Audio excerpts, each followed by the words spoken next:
Welcome, traveler, to the Inn of Introverts. I'm your host, Lainy Dove, and I am overjoyed that you're here. Today, we are escaping into the world of the fantasy genre. Whether you're just stopping by for a drink of knowledge, or you're in the middle of a quest and you have some questions, the Inn of the Introverts opens its doors to you. Before we start talking about fantasy books and the fantasy genre in general, what it is, and why we like it so much, make sure that you subscribe to my channel if you'd like to have more updates on bookish trends, fantasy books, and just regular old book recommendations, including indie author recommendations, like this video, and then comment down below what your favorite bookish trend is right now, or if there's a bookish trend that you'd like to talk about on this channel. I would love suggestions, and I'm indecisive. So, fantasy.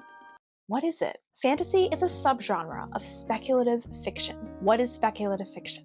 Well, if we look at the words within the word, or the fragments of the word within the word, we'll see the word spec, as in speculate. What is fantasy? It's looking at the world, or an entirely new world, and speculating the kinds of things that would happen in that world that wouldn't be able to happen in the real world. Things like elves. What if elves exist? Like orcs, like magic, like mermaids and dragons. Or there's a hidden school for wizards that we muggles can't access. Or there's a summer camp for demigods. Basically, anything you can think of that doesn't logically belong in the real world belongs in fantasy. And it's possible in speculative fiction. Speculative fiction also branches out to other subgenres, including fantasy, like horror and sci-fi. Sci-fi is once again thinking of what scientifically could happen in this world or in our world, but that we kind of have to tweak so that it's maybe set in the future. So it's not something we can do right now, but maybe we can do it in the future.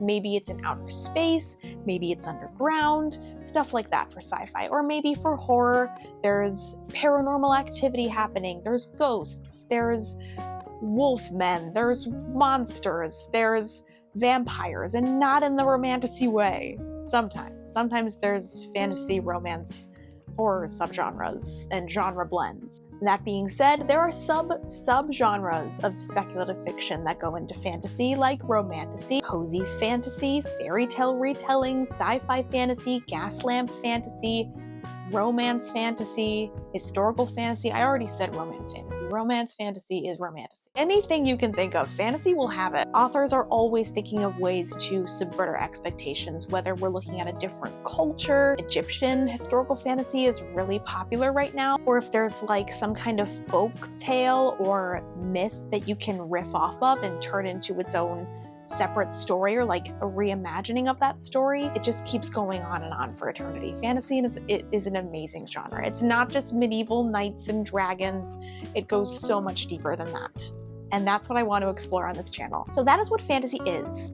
Now, why do we consume fantasy? Why do we like it so much? Why am I wearing all of this? What are we doing? What is the point? Maybe we like to revisit tropes in fantasy.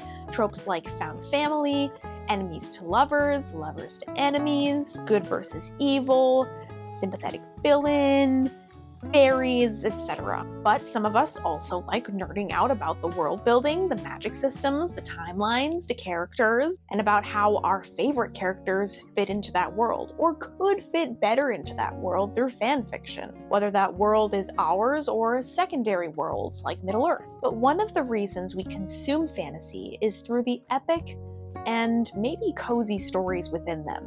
And to go even deeper, we consume them to connect with the characters. Sometimes we even connect with ourselves. The characters of books will sometimes reveal things to us that we didn't know about ourselves. But the fact that we relate to them so much, you just kind of get a feeling that, oh, I didn't know I was going through that, but this character that I relate to is going through that. So I feel like I understand myself and the character more through that. I am going to create a series on this channel where I talk about things that I've learned through fantasy characters, and things that other readers have learned through fantasy characters, and what we can do with that knowledge in our daily lives. But that's another reason we consume fantasy, is for self-help. It's sometimes therapeutic. It's a reflection of the human condition within a more fun, bright, colorful world that's not this one. The human condition while we should still study it, it's sometimes more fun to look at it through the lens of a dragon rider, or a knight, or a queen, or a princess, or what have you. Just like us, they have an inner and outer journey that they're not comfortable going through once the plot begins. Once those characters have some sort of connection to you that makes them feel like an older sister or an older brother that kind of helped guide you through a phase of life, you might associate them as comfort characters. Sometimes you'll even consider them your children and you'll endearingly call them your babies. I know I do. Maybe you've seen them in a TV show going through their character arc, maybe you're rewatching the show or rereading the book, or your favorite character just gets a cameo in a series that you weren't expecting, in like a spin-off series, and your heart just lights up with excitement. It really does feel like these characters are members of your family, because the writers of the books, the TV shows, the movies, or the video games, or what have you, helped you get to know that character inside and out through their actions and their choices. And if that character dies, heaven forbid, we were never mentally prepared for that in the first place, unless you got spoiled by someone. But here's the thing, fantasy isn't actually real. So why am I obsessing over a character and a world that's inherently made up? It is confusing, but there's real psychological evidence as to why you feel homesick for Hogwarts, or why your blood just boils when a character you hate laughs in a moment of their own success, or why you're on the edge of your seat when you're watching Attack on Titan for the first time, or watching someone else watch Attack on Titan for the first time. It's such a good feeling. I'd highly recommend it. You have to watch it all the way through first. I promise it's amazing. That's right, that show sucked you in on episode 1, and now you're already done with the first season. Why? Well, writers are living in the same real world that you are, and writers do research on that world and on the people of that world, and they get deep into their characters' headspace and turn them into real people. I've talked to authors who really just taken whatever amount of time, whether it's a day or a few days, to just really immerse themselves in their character, because that's part of the art of it. That's part of the reason why you're so attached to them, because they took that time to make them into a real person. And they also take the time to organize their world and get to know their world. Organize their characters' structures of thought, their triggers, their mannerisms. They find things that make the character laugh. And this affects you, the reader, on a strange level. Maybe you identify with the main character or a side character because their struggles relate to yours, and you just want to see them succeed. I recently watched The Bear, which is not a fantasy. It's a contemporary TV show that plays and is filmed a lot like a reality TV show, even though it's not. It's really good though. But the way they portrayed anxiety in the mind of the main character, Carmen, is just astoundingly accurate, and I've never related to a character more. And the things that your character struggles with might be physical, mental, spiritual, emotional, sexual orientation, those kind of struggles. Then you get to watch the character grow from the struggles they represent. When they reach a high point in their confidence and development, like they make up with a friend, or they win a really scary battle, or escape a hopeless dungeon, you feel the need to celebrate with them. Maybe your heart swells, or you get just a boost of serotonin that you didn't know you needed. And sometimes you just want to escape into the world that that character inhabits, because it's just so much better. The way that they deal with their struggles is in the world of Hogwarts. You want to go there instead. It's in the Star Wars galaxy. You want to deal with your problems there instead. Anywhere is better than here. And it's more so prevalent than it has been in a while. Throughout the history of fantasy, it's always been a place to escape to for solace, to get some sort of entertainment value. After all of these events like COVID and a bunch of other events that I won't be discussing on this channel because this is a positive environment, there's just more need for fantasy in people's lives. People are wanting to escape into books. They're wanting more cozy fantasy. There's even reports of people wanting fantasy with no plot and just characters doing things throughout their daily lives because they want to live vicariously through somebody who's not going through financial stress or mental health struggles, chronic illnesses. I want to go now. The world of Arcane, treacherous as it is sometimes, is a great example. I wouldn't personally want to live there. But the same can be said of Attack on Titan. We escaped to that world.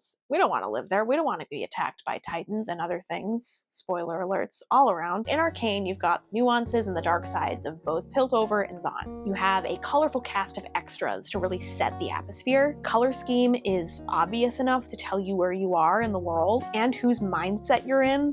Oh, I love it. And when you follow a character who knows their way around like Vi, it's just the makings of a perfect story that isn't going to be confusing, and you can follow your way through and really expect clear-cut story rules, magic systems, world building, but the focus is on the characters.